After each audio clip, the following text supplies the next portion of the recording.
8 de la mañana con 57 minutos, cambiamos de tema con algo muy interesante, que preocupa y que también marca una reflexión en torno a lo que tiene que hacer el país, porque las intensas precipitaciones que se han registrado desde junio, incluyendo las últimas lluvias, han recargado los embalses a lo largo del país, llevando a que el nivel de energía total acumulada sea un 95% mayor que hace un año. Queremos evaluar esta situación y para eso vamos a conversar con Francisco Zambrano, él es académico del Centro de Observación de la Tierra, EMERA, y también director del Observatorio de la Sequía de la Universidad Mayor. ¿Cómo estás, gracias, Francisco? Bienvenido. Por estar con nosotros, bienvenido. Muchas gracias, Carla y Davor. A ver, el tener estos embalses así de cargados, el que hayamos visto que hay más lluvia, el que estemos a pocos en algunos lugares de llegar a tener más o menos el agua caída en un año normal, ¿da para entusiasmarse? ¿Es una buena noticia que podría ser tendencia o es algo puntual? O sea, yo creo que bajo el actual, lo que ha pasado en estos últimos meses, sobre todo ahora en agosto, lo que ha pasado en septiembre, efectivamente ha caído bastante más precipitación y estamos en muchas regiones ya en situación de normal. Hay distintas maneras de ver la situación normal. Como lo ve normalmente la Dirección Meteorológica de Chile, es la precipitación que cae entre enero hasta lo que va a la fecha. Pero hay otros indicadores. Nosotros en el Observatorio de Sequía tenemos otros indicadores que permiten analizar el tema de la sequía a corto plazo, a mediano plazo y a largo plazo. Ya. Esa medición, la que mencionas, es a corto plazo. Es a corto plazo, exacto. ¿Y qué pasa cuando uno mira a mediano y a largo plazo? A mediano plazo, nosotros tenemos indicadores que son de 6 meses, que es el acumulado de precipitación de 6 meses, de 12 meses, de 24 meses, de 36 meses.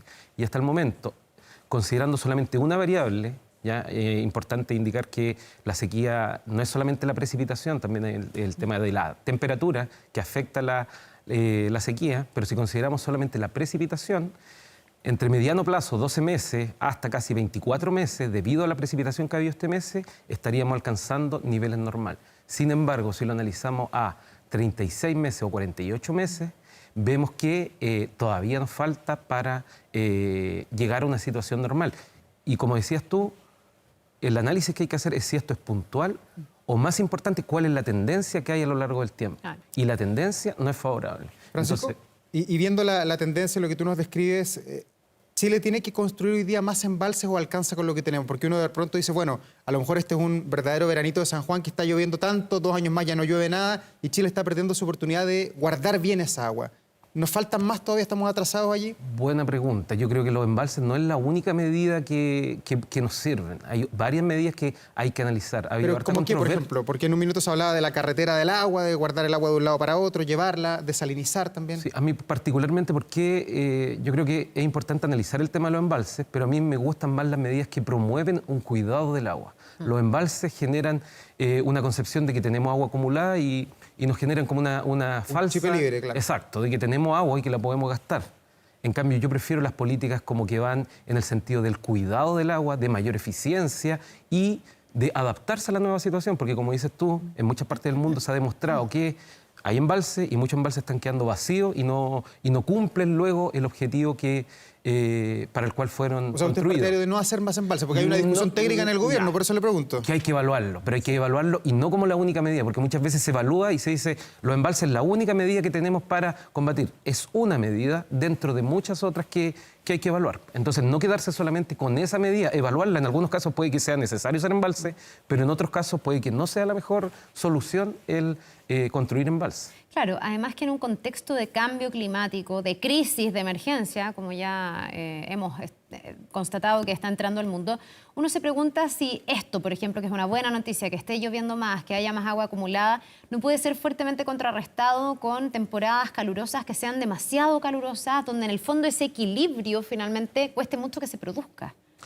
Sí, o sea, efectivamente, lo que vamos a estar viviendo y lo que estamos viviendo ahora es producto del cambio climático. O sea, también esta lluvia intensa que ha llovido en invierno es un evento extremo. Lo que ocurrió en Chillán ahora hace algunos días, sí, intensa precipitación en poco tiempo, es algo que no habíamos visto en mucho tiempo. Y lo que nos estamos dando cuenta que lo que los científicos nos vinimos diciendo desde hace mucho tiempo, de que los eventos extremos van a ser cada vez más frecuentes, y lo que estaba pensado que iba a ocurrir hacia el 2030, el 2050, se ha adelantado. Entonces, esto no corresponde a un invierno como dentro de la situación normal, sino que corresponde, a mi juicio, a consecuencia del cambio climático. Perdón, Davor, y tampoco da para pensar que con esto estuviéramos entrando en una fase distinta a la sequía que nos ha acompañado durante muchos años, porque hay gente más negacionista del cambio climático que te dice, mira, todo esto es cíclico, hemos pasado por mucha sequía, pero ahora van a venir varios años lluviosos y el mundo se va a equilibrar. Pero cuando uno ve esa tendencia a mediano, a largo plazo, todavía estamos dentro de una mega sequía. O sea, esto no alcanza ni por lejos, digamos, en el fondo realmente atender a todos los años que arrastramos de sequía. Exactamente. O sea, si vemos, como te decía yo, la tendencia y vemos los indicadores, nosotros tenemos agregada información por macrozonas de Chile. Macrozona norte, macrozona centro, sur. Y entre la macrozona norte hasta la macrozona sur, la tendencia en general desde el año 1981 a la fecha es una tendencia que va hacia la intensificación de la sequía. Y como la mega sequía que hemos vivido desde antes del 2010 incluso, venimos en ese periodo de tendencia. O sea, si no tuviéramos una tendencia y esa fuera como normal, podríamos decir que es un evento cíclico. Pero la tendencia nos muestra que hemos venido constantemente disminuyendo la cantidad de precipitación y intensificando las condiciones de sequía. Francisco, y con años tan irregulares uno se pregunta cómo planificar la infraestructura del país, porque vimos en las inundaciones, principalmente en las de junio, que varias de las obras de mitigación que había hecho el Ministerio de Obras Públicas, que habían hecho los regantes, el mundo agrícola, no alcanzaron para nada, decían, porque el punto máximo era que llovía, no sé, 100 milímetros y para eso estaba proyectada la barrera de contención y todas las medidas de mitigación y todo eso quedó chico. Hoy día, ¿con qué parámetros se trabaja? ¿Qué es lo que entrega usted cuando le piden, por ejemplo, un reporte o una recomendación? Difícil pregunta, pero hay que repensar todo en el caso que pasó en Concón también, todo el tema de infraestructura y pensarlo, decirlo sobredimensionarlo, porque Chile se queda corto en todo. Exacto. Sí. O sea, pensando en los eventos extremos y que los eventos extremos van a sobrepasar lo que ya hemos vivido en el tiempo. Entonces hay que pensar sobredimensionarlo, como dices tú, en todos los casos. ¿Y hay infraestructura que resiste realmente? Porque uno está viendo además que la intensidad de los fenómenos climáticos está siendo cada día mayor, no solo en Chile, en el mundo. Las lluvias particularmente están siendo mucho más destructivas en casi todos lados. Estamos todos los días dando inundaciones en distintas partes, tormentas muy intensas y bueno, lo que ha pasado con estos dos sistemas frontales, que claro, buena noticia la lluvia, pero también con una serie de repercusiones, de consecuencias. ¿Hay algo que resista? ¿Hay infraestructura suficiente? O sea, a un evento extremo, no hay infraestructura que resista. O sea, podemos prepararnos a dimensionar y sobredimensionar, pero van a haber eventos extremos que nos van a sobrepasar y que van a ocurrir situaciones que nadie quiere que sucedan. Pero es difícil de mencionar y hoy en día también es incierto qué es lo que pueda pasar con el clima y qué tan extremo puedan llegar a ser los eventos climáticos. Pero lo que estamos viendo ahora no es un buen augurio. Francisco, y a esta altura, si uno está en el colegio y le preguntan cuál es el clima de Chile, ¿qué diría usted? ¿Mediterráneo? ¿En qué clima está nuestro país? Está en un proceso de cambio climático, creo yo, en que seguimos en mayor parte de Chile en clima mediterráneo, pero está evolucionando lo que pasa con el norte que se va moviendo hacia... ¿Y eso se estabiliza en algún minuto o esto no tiene vuelta y usted con suerte puede proyectar el próximo año? Se debería estabilizar, pero también corresponde a nosotros lograr que esto se estabilice. Está la ley de marco de cambio climático, la ley marco de cambio climático, ya que establece políticas de mitigación y de adaptación y que es las que se están promoviendo a nivel mundial, donde deberíamos llegar a un nivel de carbono neutral, es decir, que la cantidad de carbono que producimos sea la misma que consumimos y esa es la mejor forma de poder, hasta el momento, de acuerdo al conocimiento científico que hay, de poder frenar o llegar a una situación de que no siga empeorando la situación. Siempre se habló de un mapa que se iba corriendo de alguna manera, sobre todo con los viñedos, porque bueno, en un país como el nuestro, donde esta área es tan relevante, esta producción es tan importante, se decía con esta sequía lo que vamos a ver es que las viñas se van a tener que ir corriendo hacia el sur, porque básicamente la zona centro está muy seca. ¿Eso podría variar a la luz de lo que ha ocurrido? Porque efectivamente en la zona central hemos tenido bastante más lluvia, si uno piensa en O'Higgins, incluso en la metropolitana. Estaba viendo datos de la estación de Quinta Normal que ya está con un superávit de un 9%, y en otros lugares de la capital queda muy poquito, 8 milímetros para llegar a superar lo normal, digamos, para esta época. ¿Podría ser que ese cambio, esa migración a raíz del cambio climático no se diera como se había planificado? ¿O todavía no podemos cantar victoria? No, yo creo que de ninguna manera que eso va a continuar y los que se han movido hacia el sur van a tener que continuar desarrollando en el sur porque este es un evento que ha ocurrido este año, va a depender el próximo año, o sea, el evento del Niño se pronostica que siga hasta febrero por lo menos, ya con un 95% de probabilidad. El próximo año quizás puede que también sea un poco lluvioso, pero la tendencia es lo que, la evidencia científica nos dice que a largo plazo, en la actual condición de emanación de gases de efecto invernadero, deberíamos seguir... Claro, igual lo que uno teme es que en el fondo, claro, cae más agua, que es muy necesaria para la producción, pero también es muy nociva a veces para la producción. O sea, tenemos industrias que hoy día están súper complicadas a raíz de esta lluvia que ha sido tan nociva, con infraestructura que básicamente no ha resistido y que complica el seguir desarrollando la actividad. Entonces, podría ser que llueva más, pero que eso no necesariamente sea la solución que hace tanto tiempo se busca, y sino que fuera un riesgo para las producciones. Efectivamente, la precipitación intensa es un riesgo para el caso, por ejemplo, de infraestructura como inmobiliaria, como vemos en Concón, para el caso de producción agrícola también, que dependiendo del estado, por ejemplo, la lluvia de septiembre, cuando los cultivos, los frutales están floreciendo, puede tener daño importante en la producción de la fruticultura. Entonces, obviamente las precipitaciones intensas tienen beneficios porque llenan los embalses, pero también tienen problemas asociados. Francisco, y a nivel de políticas públicas, ¿cómo está nuestro país? Porque hemos progresado harto en institucionalidad, tenemos Ministerio del Medio Ambiente, tenemos la ley marco que usted decía, el cambio climático, tenemos la ley de descarbonización, el fin de los autos a combustión y una serie de líneas de acción que avanzan y atraviesan varios ministerios del país. ¿Pero es suficiente o estamos quizás quedándonos aquí en los papelitos, en las buenas intenciones y haciendo pocas cosas que tienen una acción directa en el cambio? Yo me temo que muchas veces nos quedamos en el papel y se proponen buenas leyes, pero es un tema que lo han dicho distintos economistas, también es un problema del modelo, cómo está construido, de que se puedan hacer las políticas, porque muchas veces se quieren hacer, pero disminuir los gases de efecto invernadero afecta la producción. ¿Ya?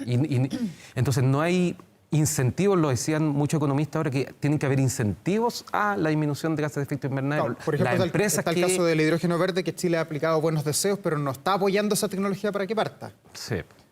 La mitigación también, la capturación de más gases de efecto invernadero, menor emisión, todas las empresas que actúen de esa manera deberían recibir también incentivos que efectivamente muevan la balanza hacia una situación de carbono neutral. Y en ese sentido, ¿hay algún país que sea modelo que Chile deba mirar? De pronto, en algunas cosas que tienen que ver con el cambio climático, se coloca a Israel como un paradigma del avance en contra del cambio climático.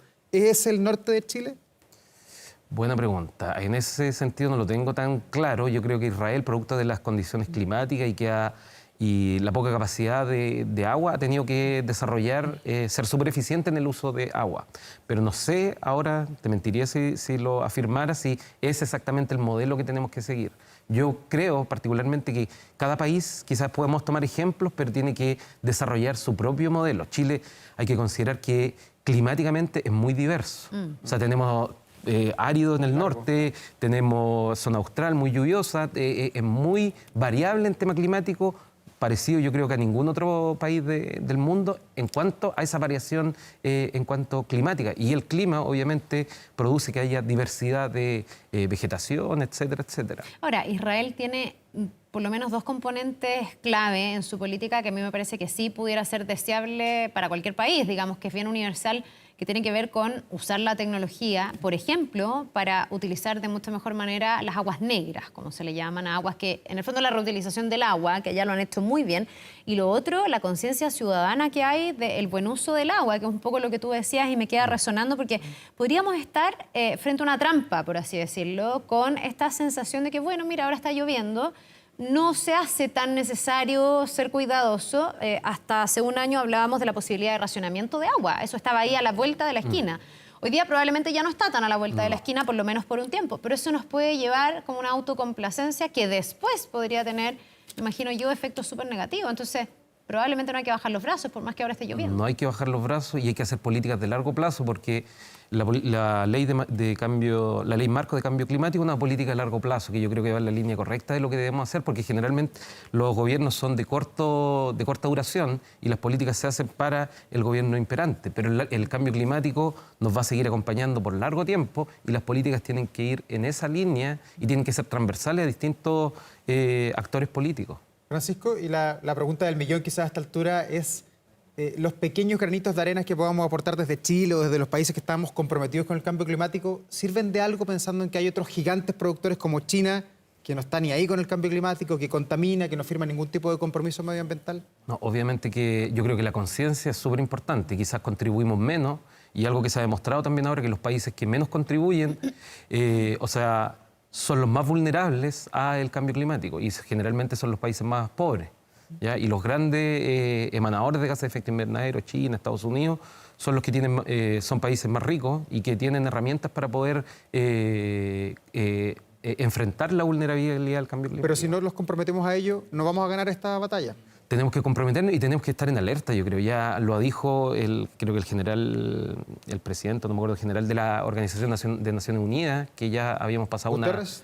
Sí, que ahora pasamos o sea, ya pasó el tiempo del cambio climático y estamos en una fase ya de alerta con respecto, de alarma de lo que está pasando, porque estamos viviendo antes de tiempo los eventos extremos, no solamente aquí en Chile, sino que en las distintas partes del mundo.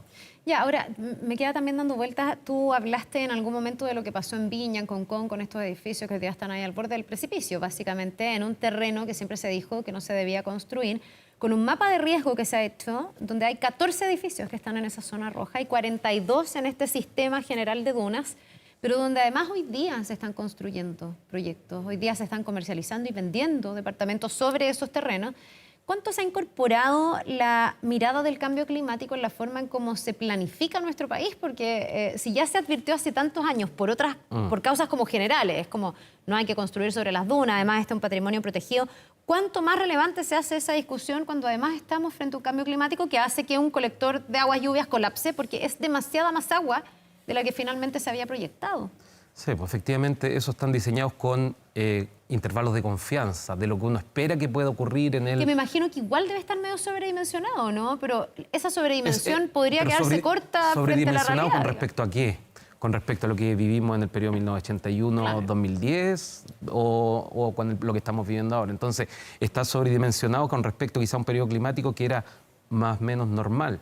Pero hoy en día, como comentábamos, deberíamos sobredimensionar estas obras para que sean capaces de enfrentar esta situación. Pero eso es un gran desafío, porque me imagino que también significa en términos económicos un encarecimiento de costos. O sea, probablemente lo que se hace es hacer una revisión histórica y decir, mira, ha llovido esto, más o menos hacemos los cálculos sobre lo que ya existió, sin a lo mejor todavía incorporar la incertidumbre que representa el cambio climático y lo extremo que se podrían eventualmente volver los próximos sistemas frontales o fenómenos climáticos. No sé si eso se está incorporando porque obviamente además encarecen mucho los proyectos, ¿o no? Sí, pero un costo en el corto plazo, pero un beneficio en el largo plazo. Totalmente, porque pero tengo la impresión de que nos quedamos cortos en esto. No, sí, generalmente con todo lo que es el cambio climático nos estamos quedando cortos.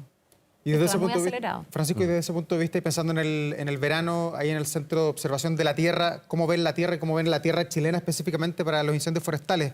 Escuchábamos a la autoridad esta semana preparándose para una temporada que se viene fregada, jodida, tal como fue en Europa. Exacto. O sea, ¿coincides con eso? Coincido también que este verano va a ser caluroso. Hemos visto ya, según antecedentes que tenemos nosotros, antecedentes que entregó la Dirección Meteorológica Mundial, el trimestre junio, julio, agosto ha sido el más cálido desde que hay registros, de que se miden los registros, y en Chile no ha estado ajeno a eso. Independiente que hemos tenido precipitaciones, la temperatura ha aumentado y producto del evento del Niño, se pronostica que vamos a tener un verano cálido y eso va a generar también que los incendios sea una alarma que tenemos que empezar a considerar y empezar a ver desde ya. A prepararse entonces. Gracias, no está fácil, Francisco Zambrano, por venir acá a conversar con nosotros y también por alertarnos de lo que está pasando y lo que viene, que nadie sabe bien qué es lo que está pasando, pero hay que reflexionar y teorizar. Exacto. Gracias a ustedes. Gracias, que estés bien. Francisco, que te vaya Chao, muy buen día. bien. Nos vemos.